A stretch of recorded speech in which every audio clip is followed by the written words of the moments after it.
Watercooler. Watercooler. Watercooler.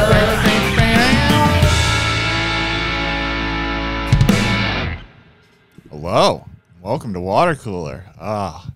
It's been a while since we've done that. I don't like it very much. I am Gary Smith, and with me today are some of my friends, formerly Corolla Digital Buds, and Matt, and I don't know how it works. Chris is more used to doing this. But joining me today, all the way in Boston, Massachusetts, Matt Fondelier. Hey, brother. Still in Austin, Texas. You son of a bitch. Austin. I always make that mistake. It's that road trip movie screwed me up. Yep. And in North Hollywood, California, we have the one and only Mike Dawson. I'm here in North Hollywood. It's not very close to Boston, Texas. You've got a groovy little light over your shoulder we're going to have to get into a little later. But first, in front of the Golden Tee, in Toluca Lake, California, Kalen Bean. What's up, Kalen? What's going on, guys? What's up? How you doing? I'm doing well. How are you? Good, man. It's been really hot. How's it been cleaning those ponds lately? It's been a lot better this past week than it was we had a crazy heat wave like 2-3 weeks ago. So it's been cooling down a little bit. So it's better. I don't want to hear this. We are experiencing the longest wave of over 100-degree temperatures in Texas history. Yeah, but Matt, you haven't been there for Texas from history. the entire history that I have been in Texas. We've never experienced anything like this for the entirety of my history in Texas. You understand? Hey, Matt, that's history. Bill, you've worked for 2 weeks at an outdoor event in Orlando in August. You don't know what hot is. Also, really. Matt, you abandoned Orlando your friends, is not so in that's Texas. what you get. That's a terrible argument. That is true. What's that, Gary? You abandon your friends, that's what you get. I just, know, that's just the way it goes. So you don't get to complain about it. Kalen, did you work outside too, right, Matt? Yeah, Matt. Go outside, again? Outside with his new computer that I just helped him buy.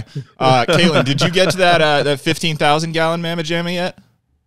I did, yeah. It wasn't quite as intimidating as I made it out to sound. It was a lot more manageable than I thought it would be. So smaller than Shamu's tank. Deep end? No, it's just like 15,000 gallons spread out. I mean, there's like 4 separate ponds, or 4 different pools or whatever, all within the one larger pond area. So it's kind of spread out between a couple different zones.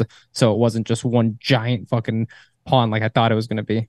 All right. Well, Dawson has something he wants to get into. We have clawments. We have presumably seggies, although I didn't ask anyone about that, but I assume somebody came with some stuff. But one thing I want to get into first, I want your guys' ruling on this. Chris this morning sent us an email and he said, guys, I'm out for Tuesday. Can't do it. And we said, okay, no problem. And then there was a little back and forth trying to figure out what made the most sense. Should we wait and try to coordinate with Chris's schedule? And we sort of settled on this being, the most likely thing to work for the most of us. And then about 5 minutes ago, I clicked on our Fearless Leader's Instagram story.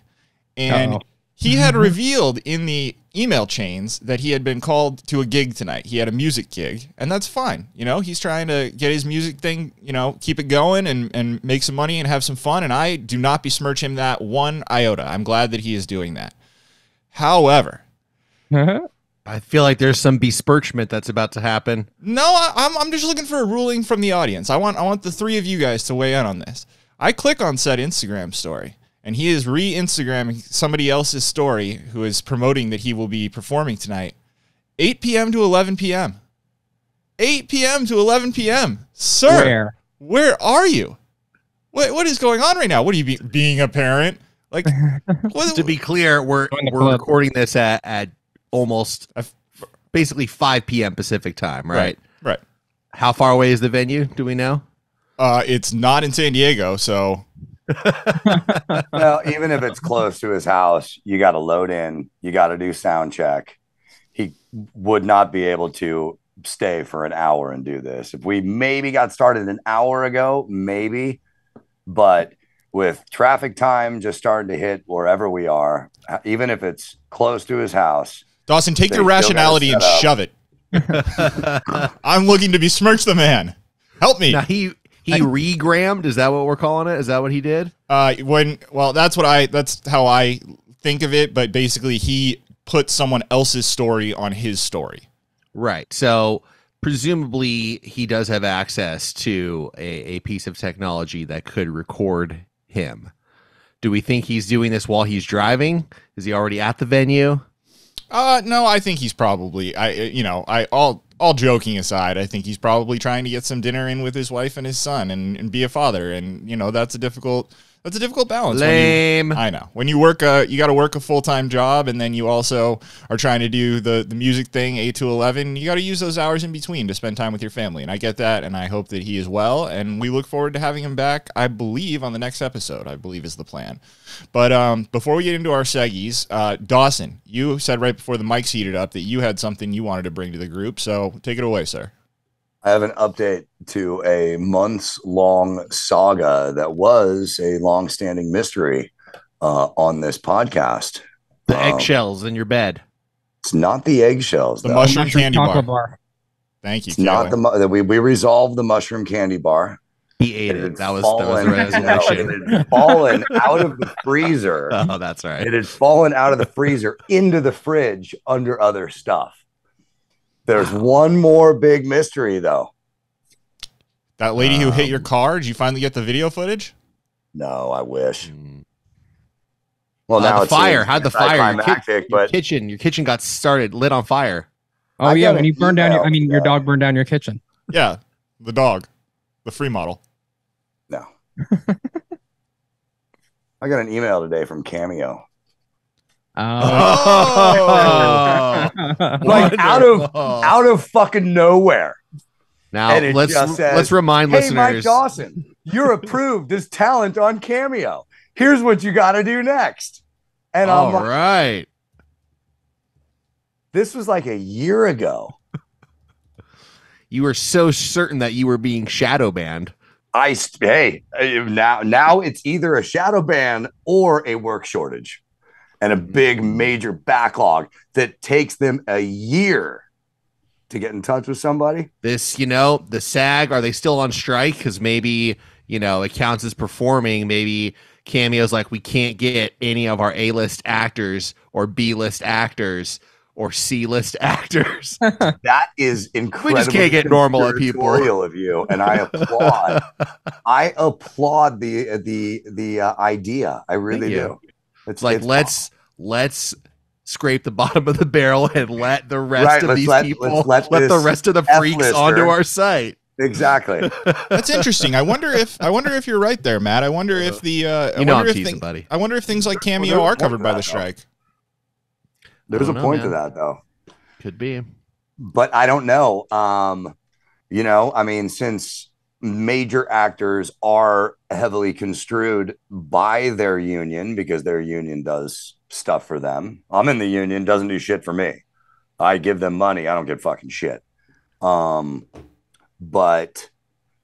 maybe in solidarity or through penalty, they are not allowed to do even cameos because that's technically working.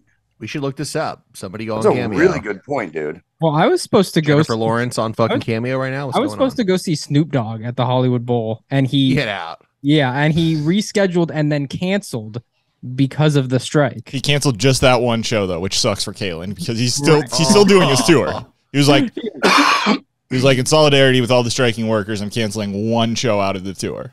The one that's in Long Beach, his hometown? No, it's at the Hollywood Bowl. At Hollywood Bowl. Okay, so in Hollywood, in the center of Hollywood. So it's symbolic. Yeah, essentially his home show where there are concert workers who need desperately need this money.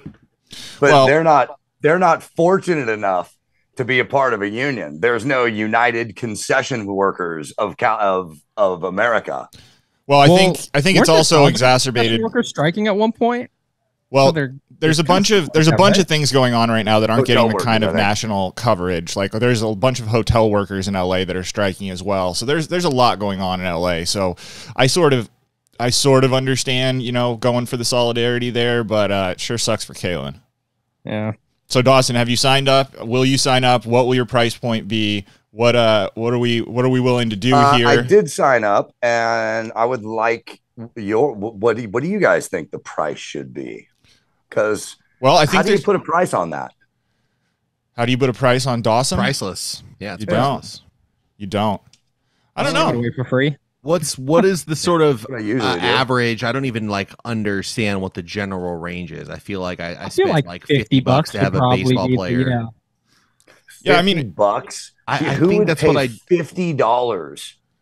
No, I don't think so. I think that's way too That's high. too much. No, I think I think it's way too high. No, I think Well, you're selling yourself beat short it. there, Dawson. I think that because there it's also got to be what's it going to be for? Like what level of customization are you going to be willing to do? Because if you're going to be doing, for instance, as I know you've done before, outgoing messages, that's worth $50 because you're going to use that for a year, even longer maybe. Well, A lot of people give stuff like Cameos- that for phone systems and stuff. Yeah, I charge more than that. A lot of people give cameos as gifts too. So I feel like $50, 40 or $50 for a gift for someone. That's it's got to hurt a little bit, right? People got to know, hey man, I spent 40 or $50 on this. People are like, oh, that's a nice present. Or But you can why? also I didn't offer. want this. You could do an additional incentive, like for example, I remember for my dad for Christmas one year, we did a cameo from I think it was Steve Garvey or some famous Dodger, and it also came with an autographed baseball. Yeah, so you could I'm not send him saying- a roach. Yes, Like smoke a joint during the cameo and then say, "This is going in the mail to you right now, brother." Right. But Until I go to jail for trafficking drugs across state lines Sure. through the U.S. Postal Service. Gary Ghost said it was fine. I just, that's only for California residents. Honestly, But even cigarette butts, dude, same thing. But I will say, Dawson, I don't. envelope smell. Is it legal? Even though weed is legal, is it legal to mail weed? Because it's the federal government. yeah, It depends where too, right? it depends Even where if you're- to. I don't know. I still think it's illegal to you put weed in the mail in the state of California, even if it's going to California. Well, I think you'd probably want to avoid using the United States Postal Service because it's a federally regulated, thing. But if you were to use a third-party courier service or something, you might be. UPS has been a drug courier. but you for want to quite be, some time. but you want to be careful with UPS because with UPS and FedEx, a lot of times it goes out of state, even if it's going across the street, because that's the way their routing systems work. You go to one of the central hubs, like for FedEx, I know Memphis, Tennessee. Like every FedEx thing you send, even if you're sending it North Hollywood to Glendale, is going to stop in Tennessee. So you try to be. You also want to be That careful seems silly. with UPS because when stuff goes to their sorting office in Vernon, California, sometimes it gets ransacked, and Friends weed has been taken in Vernon, California. Yeah. It's not something I would advise from a legal standpoint. Do not mail drugs in any way, shape, or form. Just not a good idea. The life hack for everybody, all our listeners out there. But Dawson, I will say, I think $40 or $50 is a reasonable place to start. I've spent over $100 on a cameo before, and walked away feeling very satisfied and like I got my money's worth. So I think that's kind of because you price it too low, and you got people coming to the site going, well, this guy's trash. I mean, I want to go with somebody, So I think What is the cheapest cameo? Like what's the lowest amount that anyone is charging on Cameo? You do have to be a celebrity to be on there, right? Yeah. So, I mean, who's giving out Cameo? Put celebrity in huge air quotes. Right. Well, I'll say here, I hear a lot of shows and people talk about oh, this celebrity's charging this much and this is $1,000 and this is so much. I'm wondering who is charging the cheapest. I got a guy on here that starts at $1. A quote. What's he do? He came up under actors. His name is Lucas O'Neill, and he bills himself as a musical artist, an actor, and a digital creator. And by the way, you do not need to be a celebrity to be on here because I'm pretty sure they have impersonators and a magician, something like that are on that site for sure. Yeah, and digital content creators, people who have popular YouTube channels and stuff like that. So celebrity is just, I think you have to be notable. I think you have to be able to point to some sort of an audience and say that these people would be interested in purchasing from me. And then a year goes by and then they let Dawson in. I wouldn't go. That was very satisfying. What's that, Caleb? I wouldn't go lower than 40. Yeah, it does see, aside from the dollar, Kalen, that I was just going for the funny, I did not see many that were under like $35. Like it seems that the sort of $30 to $50 is sort of your low end sweet spot, and then there are obviously more notable people. You know, it can get up to several hundred or $1,000 depending on what it is. But you know, if the time I used it, I kind of told the guy what I wanted him to say, and he very graciously gave me, you know, a much longer message than he needed to, because Who's the guy? It's a former quarterback named Matt Leinart, who played at USC and then played a little bit in the NFL for a few years. And it was for my dad's 70th birthday, I believe. We put together this whole video of like a bunch of people from his business dealings over the years and friends and coworkers. And then that was my kind of idea for the end of it, was to get this quarterback that he was very fond of, and, you know, that played for his school and was of note, you know, maybe not the most relevant guy at the moment. You know, he certainly wasn't playing anymore. He's more of an analyst these days, but he gave like a very nice, you know, that you tell him what you want him to say. And I kind of explained, you know, we have these videos from other people for his birthday, and you're going to kind of be the cherry on top at the end. And, you know, I told him that he went to USC and that we had gone to a bunch of games that he had played in. And he gave a very nice, long, you know, 2.5, 3 minute message where he could have easily phoned it in and gotten away with 30 or 40 seconds. And I would have been perfectly happy with that. But, you know, I think that a lot of times, especially when people, you know that they have a relationship with their audience, they're not phoning it in so much. They try to give it a little bit more. And I think that leads to, you know, positive reviews like this and people talking about it, and hopefully that leads to more business. So Dawson, keep us posted. I assume you won't have the link for the plugs at the end of this show, but maybe by next week's show you'll be able to give that a plug and get a new little revenue stream coming. And, you know, we all know someone who always said that it's about a million small trickles into the big pool of money, and this could be a new one for you. So I'm excited. That's great. Yeah, and on that note, you know, for advising the cost of how much you should charge, you know, feel free to funnel some of that over to us.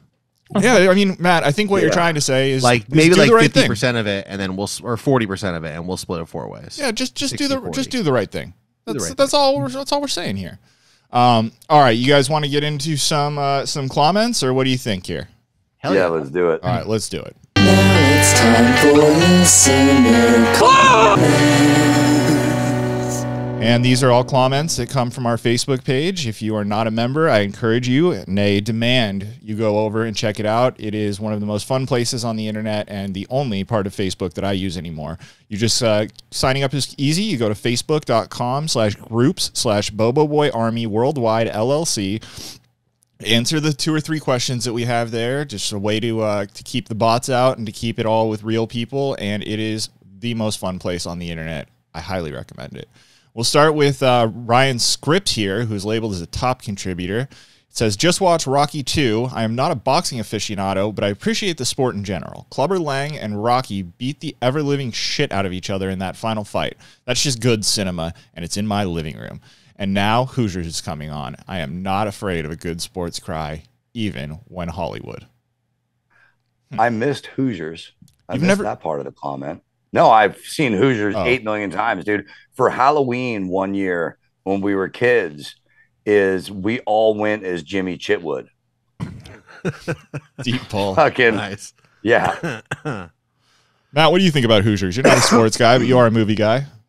I am a movie guy, and I know it is beloved by many, but I'll be honest, I've never seen it. Wow. I was going to ask you, since you're so not a sports guy, I'm wondering what your favorite sports movie is. D2 The Mighty Ducks. That's a good answer. I could have seen you saying Any Given Sunday as well. I have to actually look through my collection and see if I own any sports movies that might qualify, because if I own it, that would imply that I love it. But no Any Given Sunday? I love Any football. Given Sundays. It's good. I like it. It's not a sports movie. It's so Oliver Stone stylized, and it always throws me off when the team is the fucking Sharks. Yeah, that definitely makes it harder. And the Crusaders, right? What about Liar Liar? That great sports movie. You guys remember my anyone who actually my discussion about that? I'll give you 2 good sports movies. One is Draft Day. That's a fantastic movie that my wife Interesting. Okay. absolutely hates because anytime Why? it comes on, I put it on, and I've watched Yeah. it probably 4,000 times to the point that now she just like scoffs and leaves the room if she comes in. I can see that. Yeah, that's the only reason to hate it, because it's a fantastic fucking movie. It's a great movie, and it's just it's so satisfying. Even if you know where it's going, it's just like it's comfort food. That's reason the, to get to watch it. What's that, Galen? The other one, I've always seen it around, but I've never, I don't know, it's just never been very enticing to me. I've never heard anyone say like, oh, this is a great sports movie. It's I've never heard anyone say anything about it, but it is. Yeah. It's not like the most consequential movie in the world. It's comfort food. It's chicken noodle soup. There's enough sports. It's in concert with the NFL, so it's all the real team names, as Dawson said. You have to watch it at least 3 times a year at appropriate times during the season. Once when the season starts, once close to the Super Bowl, and then another time when the draft is about to start. Right. Kalen, you would enjoy that movie. I'm confident in saying. And it's a great cast. Jennifer Garner. I got the time. Yeah, I'll check it out then. Yeah, you would like that. What's your other one, Doss? The other one is a movie called When the Game Stands Tall. And it's about the De La Salle High School football program that lost their winningest streak in the nation, and then how they rebuilt the team.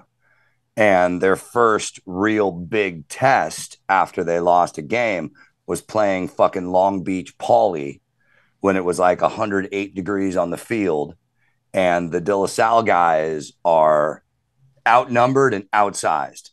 De La Salle kids play both ways. You play offense and defense. And the Long Beach guys, they're switching in offenses and defenses. These guys are fucking dying. And that's only the beginning of the movie. And it's really a fucking inspirational, sweet sports movie. Jim Caviezel plays Coach Bob Laddiser. And Michael Chiklis plays my religion teacher and student council advisor, football coach, athletic director, Terry Edson. Now, can anyone tell me, Dawson brought up Long Beach Poly. Can anyone tell me a recent movie in past 5 years that features heavy references to Long Beach Poly? Yeah, I saw it just the other day. No, I don't know. You've seen this movie, Kalen. Sports movie? You're talking about a sports It movie? is not a sports movie. It is a action thriller crime movie, but the bad guys all know each other from playing football together at Long Beach Poly. I'll give you a hint. They're filming a sequel right now. It's not The Last Boy Scout, right? It's not. It's Den of Thieves. Okay. I have not seen it. You have not seen Den of Thieves? I have not seen it. No. I have Kalen, not. sign off right now and go watch Draft Day and Den of Thieves. You're welcome. All right, here. Let's go back to these In comments. terms of sports movies, I just got to throw it out there. Even for someone like Matt, who's not into sports, if you want to go with great sports movies that are maybe a little more mainstream, I don't know how big that De La Salle football movie is, but I'd definitely go with Miracle and Remember the Titans. Those are kind of my 2 sports movies. Nice. Those are up there, and if you want another one, I would say Mystery Alaska is a underrated movie. I will also say, for the record, the only sports movie that I own, Friday Night Lights. I heard the TV show is better, but I've never seen it. That movie pissed me off so much. I got so angry when I watched that movie. Really? I fucking love that movie. Why? Because of what they're doing. Guess. It was a Have long I time ago. seen- I watched it once, and it was like that last scene where they're playing, and the ball like bounces off the ground, right? And the guy catches it, and the refs don't see it, and I think that's how they lose. And I was like, "This is ridiculous. This is so dumb." But I didn't understand that. I should probably rewatch. Yeah, I think it, you deserve that. I think you deserve a You rewatch. want to there. rewatch that one? Yeah. All right, Doss, what'd you have? Guess if I have watched Friday Night Lights ever in my life. The There's movie no or way the now. TV show? that way. Either. Well, I just gave away the answer. Yeah, you're either. I'm gonna go with no. No or no. Exactly. Also Moneyball. Don't sleep on that. Oh, that's That a one's fan. great. But that's That's like, now we're starting to talk about not actually sports movies, right? I mean, it's about sports, but it's not. They should like- have called Hey, Matt. Moneyball. It should have been called. It's not like Liar Liar, where there's It should actually have been an called underdog, Moneyball, you know? and then parenthetically, how one man ruined the Oakland A's. That's a longer title. I can see why they cut that part. Yeah, I can see why they went with that, but it should have been fucking the A's. The A's don't win championships. They barely get to the playoffs ever anymore because they have no fucking franchise players. Yeah, but Dawson, I that's saw a couple pictures of their recent like attendance at their games, and it is sad. well. Actually, recently they've been it's selling sad out because they abandoned everybody. You know, you say goodbye. Yeah. And the attendance sucks because you can't take Bart to the games anymore because Bart is a fucking jungle now. For anyone outside the area, BART is a transit system. It's I can't remember exactly what it's our stands subway, for, Bay Area Rapid Transit. Right. So that's the way that you would easily get around to something like a stadium, but it's become very dangerous as California has unraveled a little bit. But Dawson, to your point, it would drop off right at Oakland Coliseum, which is the best. There used to be a train that would drop off at the Charger Stadium, and it was absolutely the best back down in San Diego when it was there, and it was the greatest because you would drive. Me and my dad would drive basically to Old Town San Diego, which is like 15, 20 minutes away from the stadium, park cheaply and easily, and just get on the train and have a beer. And next thing you know, you're at the stadium. You're in the parking lot. Like 15 minutes later, no hassle, no muss, no fuss. It was the best. Dawson, the one thing I will say, though, is that Moneyball certainly seems to portray it, and history would sort of bear out that it wasn't necessarily that guy who ruined the Oakland A's. It was kind of the ownership's reluctance to give the people in charge enough money to do it another way, because that guy went on and fucking won with Boston and broke the owner curse. is the one man. Right, exactly. And he's certainly, it seems, has been trying to make the team suck so that he can get his new fancy stadium in Vegas. And shocker here, I've never seen the movie. You'd like it. You'd like it. It's Jonah Hill in a different state than he is now. I saw a picture of Jonah Hill today. He looks like me. Also, don't forget about Philip Seymour Hoffman. He's great in it too, and Chris Pratt before he was mega famous. Nice. Yep. Yeah. Nice. Good cast. That's a good movie. Very good cast.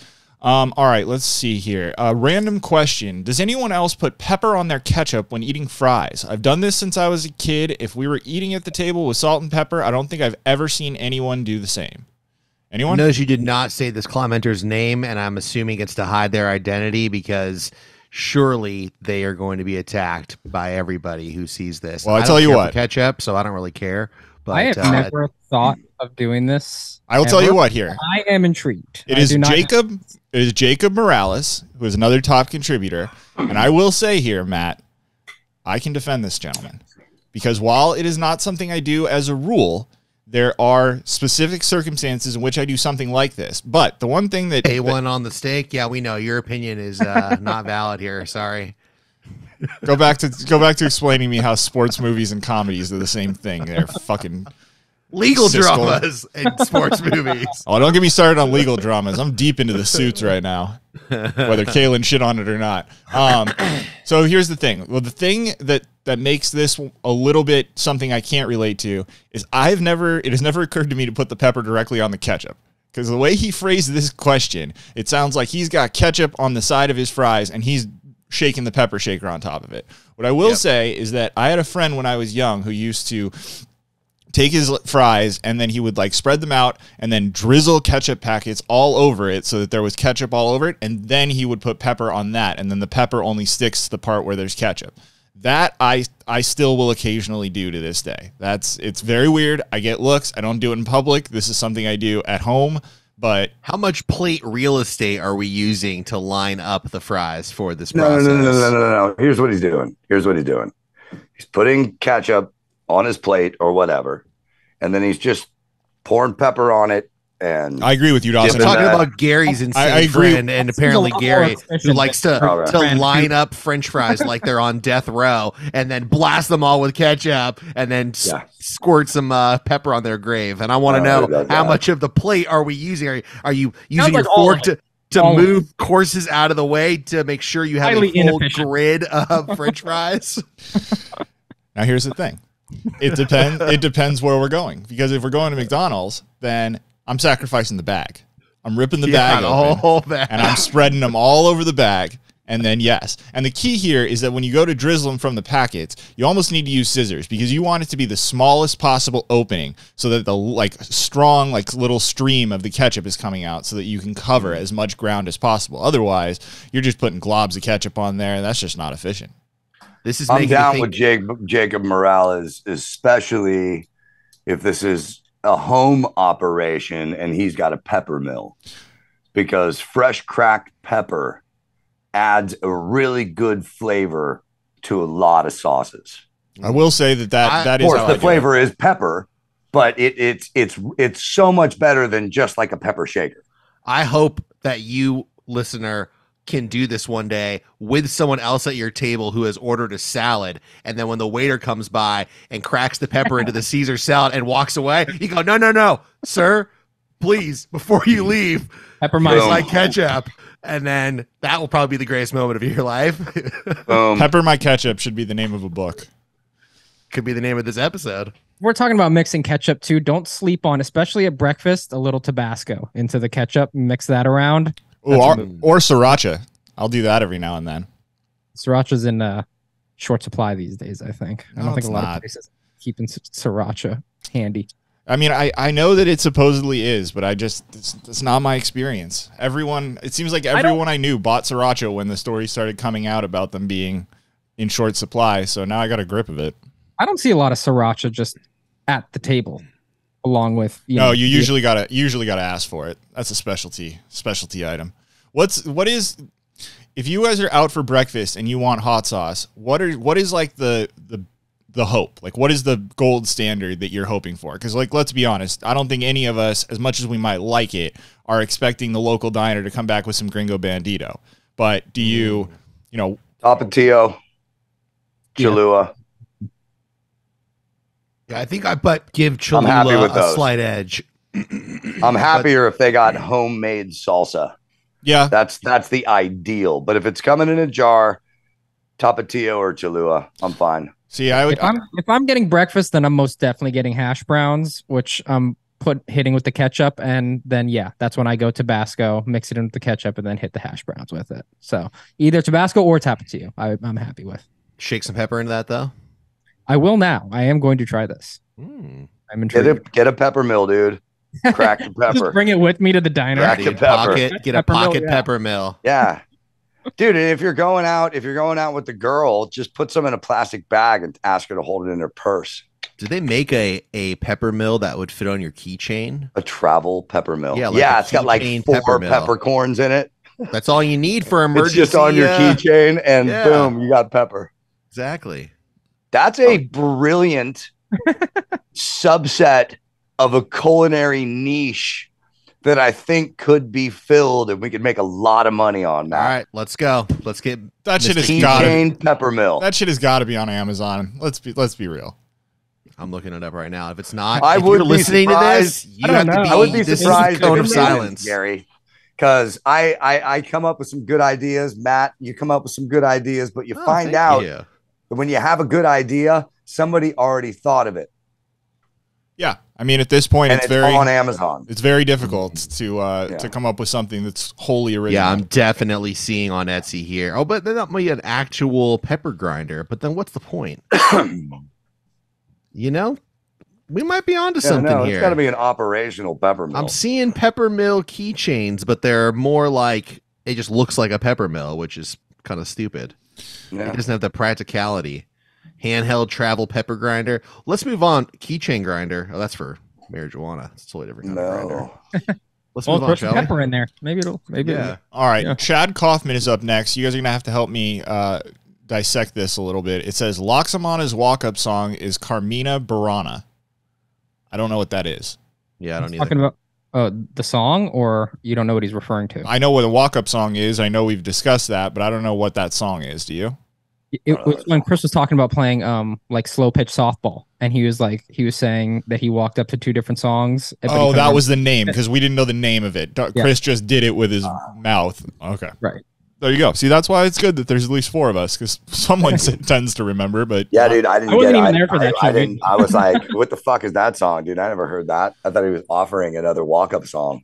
All right, the next thank one. you. The next one is from Tony Magbanua, and it is a meme. But it says, "When you go to a fancy restaurant and still end up ordering the chicky tendies," and then it is a picture of Macaulay Culkin in character as Richie Rich. So, while this is a funny meme, I think that this just provides us an opportunity to talk about the movie Richie Rich, which I'm assuming Kalen has not seen because he's probably not the right age. I'm assuming Dawson has not as well, but I know Dawson Matt has not seen it. Richie Rich was a staple of my Oh, childhood. good. That makes me so happy. VHS that I would put on constantly growing up. The man had a Mickey D's in his house and a fucking Mount Rushmore in his backyard. He was living the life. I love Richie Rich. It's that been needs a so rewatch. long since I've seen it. I'd be honest. I definitely used to watch it, but and there was like a cartoon series too, right? I think it was all based originally on a old newspaper comic strip or something. Yeah, I think it was a comic. Like I think it was a comic book at one point too. yeah, but yeah, they made like an animated series or something at some point, and then I mean, just like you got to do, you got to get Macaulay Culkin in it and make a movie. Yeah, it's a great movie that you would not like, Dawson. So definitely don't throw that on if you see it. I haven't seen it. I won't. Yeah, no, it's certainly a little dated now, but it's funny to go back and revisit those portions of your childhood. I remember the cartoon, I think, when I was a kid. Yeah, that would make I sense. think so. There is another Macaulay Culkin movie that I used to watch, maybe even more than Richie Rich, and I forget the name of it, but I look it up every once in a while. Home Alone. No, it's like him, and he's in The like Good Son. I have seen that one too. That one's good. He's in like a library, and he gets like sucked into the books. Page Master. It's called The Page Master. Yes. Okay. Also features the vocal talent of Christopher Lloyd. Yes. I thought you were talking about the never-ending story. I'm like, that's not Macaulay. Similar Culkin. idea. That is a traumatic movie. Yeah. Atreyu. Let's see here. Sorry, I was trying to figure out what movies we're talking about, and I closed the Facebook thing. So let's get back there. All right, so We got Seggies, right? Where are we at here? In the yeah, show? we do. How Let's long see. has it been going? Let's see if there's one more here before we go. And let's see. Oh, Charlie Groth has posted a picture of his new puppy and said latest army recruit. So very happy. Nice. And I guess we'll end on this one. Eric Lepore, who's another top commenter and grill master, hot dog aficionado, has said, if Back to the Future was made today, Marty would travel back to 1993. How you guys feel about that? Kaylin, would you be alive? Old. I would be 1 year old. Wow. Wow, dude, you were born when I graduated from high school. I have seen like a meme version of this before, of this question, and so I've thought about this before, and actually my wife and I have talked about it, because in the original Back to the Future, he goes back and plays Johnny Be Good, which he says to the audience, like, you know, your kids are going to love it. I can't remember what the exact line is. So we were trying to think of what would the 2023, you know, Marty McFly play in 1993, and we NWA. that's pretty fucking good. We were gonna say something like Daft Punk or some kind of like electronica dance kind of rave music. No, it'll be the Chronic, bro. Has Daft It'll Punk been be the around since the fucking early Chronic. 90s? No, that's the whole idea though. Is they're playing Oh, something oh, that's you know ahead of their time or whatever, but their kids are gonna love it. Yeah. Yeah. I don't know. No, he would play Pearl Jam's Alive or something, or Jeremy at That's what he played. He played Jeremy the at a big fucking irony, school prom. as he plays Yeah. Jeremy at a high school prom. And you know what? He could foil a school shooting and then play Jeremy, ironically. Hmm. And the movie could be called Back to the Future, Jeremy. I also saw on a similar note that just when he arrives in 1950s, they play Mr. Sandman, and if he was coming into the 90s, they could play Enter Sandman. Absolutely, dude. There you go. After thinking about this now seriously for all of 3 minutes, I think that the song that would say back in time to 1993, although I think it was released in 91 or 92, is Nirvana, Teen Spirit. No, but to Matt's point, That's the song he would play. But to Matt's your point, kids wouldn't are we loving. be looking for a song from like 2010? Oh, you're right, dude. Oh man, you're totally right. No, it's all good. I thinking about screwed this it up all wrong. I screwed it up myself at first. Don't worry about it.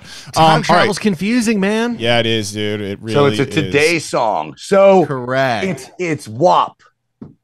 Oh boy. All right, those were our comments. Yeah. Pretty good. Respect all women. All right, what seggy do we want to do next? Somebody raise their hand. I'll do mine. Oh no. What type of Not how foods raising might we hands hear works. today? What might be the price? What might be the venue? So let's find out. It's time for Gary to say, hey, Matt. What's on the menu? All right, I want to tell you guys this is the first of a two-part Chez Fondlay because Oh, yeah. we had a night out, baby, and first stop was a new bar that's just recently opened. It opened in March of this year. It's called the Equipment Room, and That's not it's a bar, Matt. That's a club, and well, it used to in fact be the equipment room of this hotel, and it's down underground, like basically in the basement of the hotel. But here is the bar concept. It is modeled after this Japanese bar tradition called a jazz kissa or a jazz kissa. I don't know exactly how to pronounce it, but it started in the late 1920s in Japan, and they would basically have jazz bars where people would come to get a drink, have some snacks, and listen to jazz music on vinyl records. And this is a tradition that I guess continues on to this day. And so you're walking around South Congress area of Austin, you go downstairs, and all of a sudden you feel like you're in fucking Don Draper's apartment. It's this really cool vintage just library of vinyl records, and they have like a DJ who's playing like vinyl music.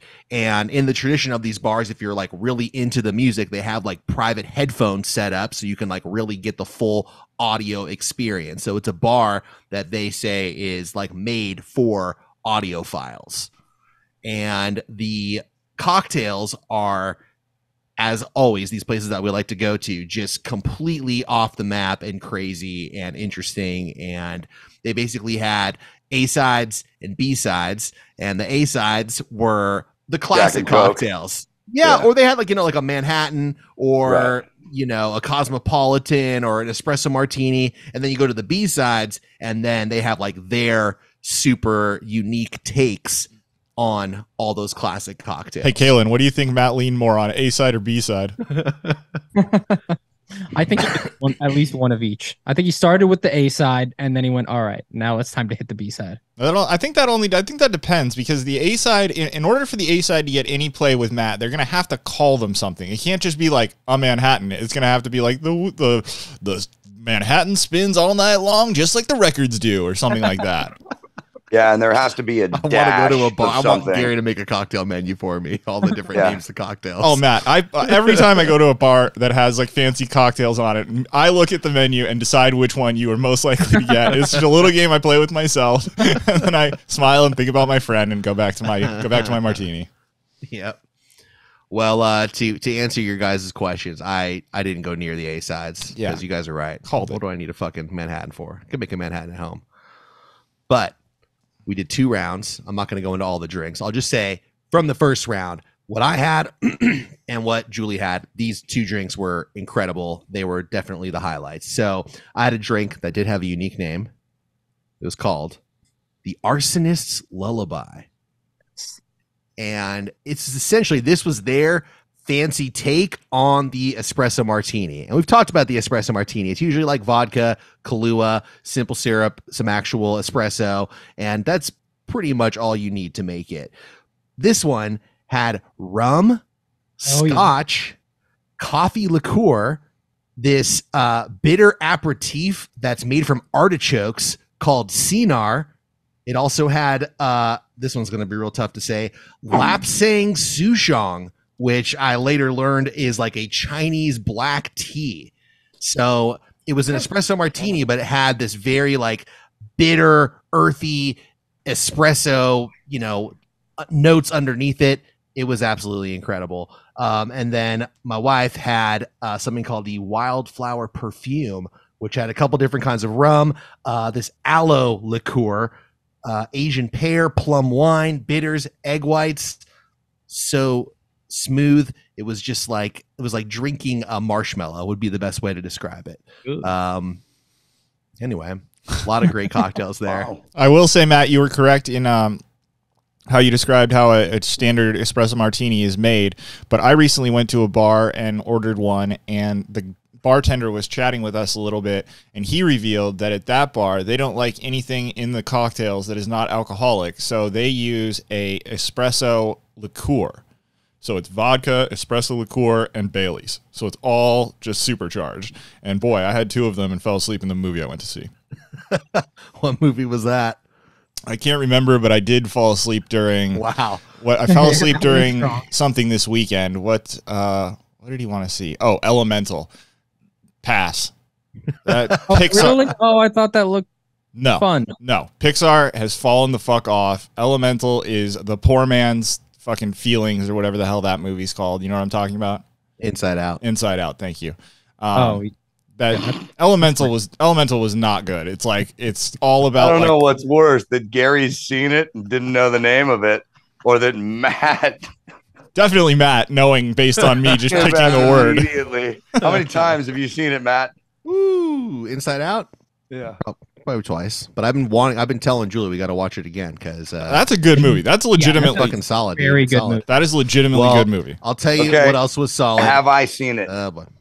No. It's a Pixar movie. Pixar Kaylin, movie have I seen it? Dawson has seen. Kaylin, have I seen Inside Out? Well, given the fact that I he's have to go no, but the fact that you're so adamant about it makes me actually want to say yes. Yeah, you should have just said yes. Yeah, I've seen it. It was a good movie. I enjoyed it. Go. Well, I enjoyed my experience at the equipment room. And I'll tell you guys, part 2 is coming next. We went to an incredible dinner that followed up that incredible bar experience. But until then, that's what's on the menu. I enjoyed my experience in the equipment room. just doesn't sound right, Matt. It just doesn't. That is a horrible name for a bar. Well, it was in the equipment room. What do you want? All right, The music live?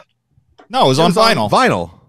But they had like a live DJ that was like playing the vinyl, like going through, like literally looking on the walls, deciding what they wanted to play next. And then they would put the record on and then actually display the front of the record so that you can kind of see what they were playing at the moment. It was awesome. That's pretty fucking sweet. And you could really like hear people talk about like the warm vinyl sound that you can't really get from a CD or from a digital file. Yeah. And that is legit, especially like the way they balanced all the sound in that room. It's awesome. Yeah. Nice. Kaylin's not getting my nonverbal out, Matt, when I come down there. Kaylin's not getting my nonverbal questions. Are you flicking it or kicking it? I have a flicking, but I think I'm going to table it for tomorrow because I think Chris may have possibly seen the movie. I'll even tease it. It's Guardians of the Galaxy Volume 3. So today I'll just give you a quick quarter update. How about that? Chris has definitely seen that, so good to wait. I'm currently partway through it, so I got to finish it tonight now. That's what I'm Let's play quarters.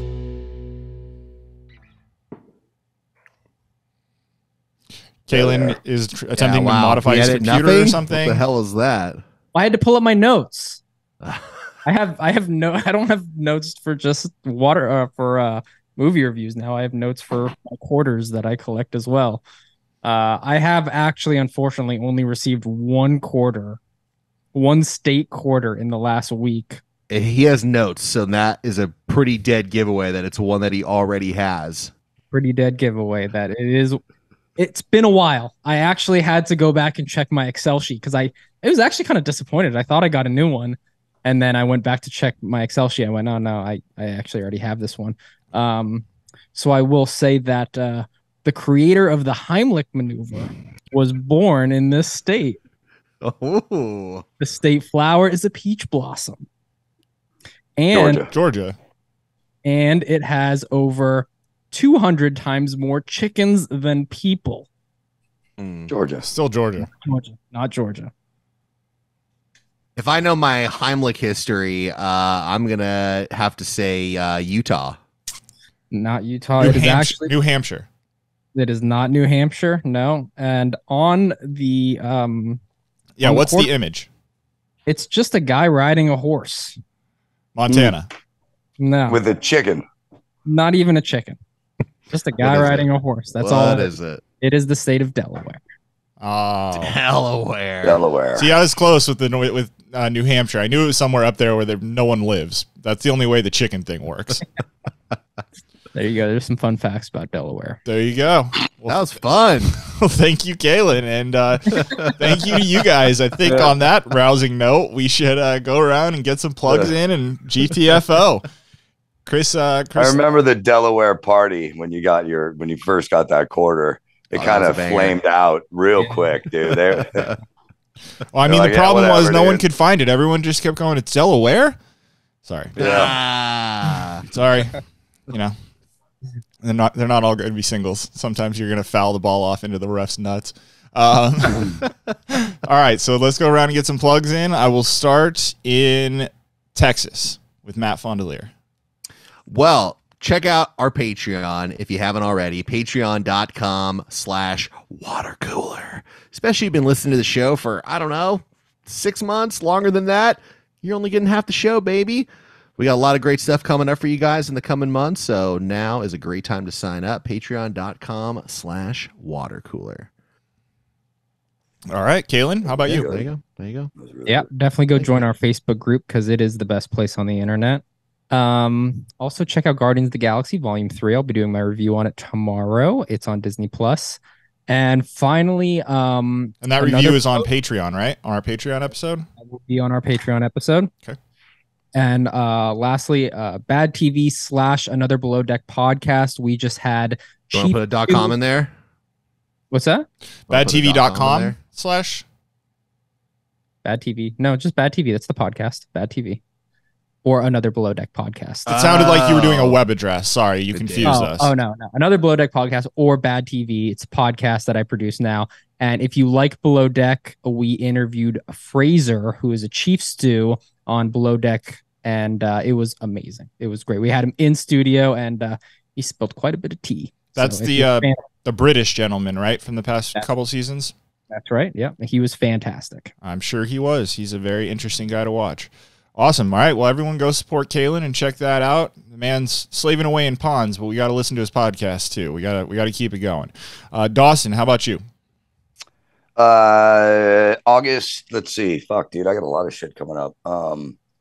Vegas. Come to Vegas. I'm doing 2 shows with Adam on Thursday at Kimmel's Comedy Club. And then Sunday night, I'm at the Comedy Chateau. The free ticket code will either be Dawson or Mike D. Next Friday night, I'm at the Comedy Chateau. And then next Saturday night, August 19th, the band, we're playing the Roxy with Dada and the Smoking Kills and Seven Horse. That's going to be fucking fun. And I know a lot of you guys are already coming. We're going to have a good time. Great. And that's a week from Saturday. All right. And then for me, I will just echo what's already been said a few times, which is check out our Patreon. We have a lot of fun stuff coming up there.